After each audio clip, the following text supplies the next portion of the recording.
Presidenti i Amerikës Donald Trump nuk e ka në plan ta rrëmbej homologun e tij rus, Vladimir Putin, siç bëri me ish liderin e Venezuelës Nicolás Maduro. Nuk mendoj se do jetë domosdoshme dhe nevojshme, tha shefi i shtëpisë së bardhë kur ju bën një pyetje direkte nga gazetarët për këtë çështje.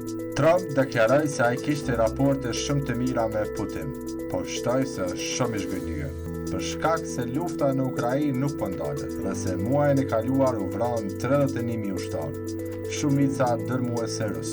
Nga ana tjetër, presidenti i Ukrainës Volodymyr Zelensky mendon se Amerika duhet ta kidnapojë liderin musliman të Çeçenisë Ramzan Kadyrov, siç bëri me presidentin e Venezuelës Nicolás Maduro.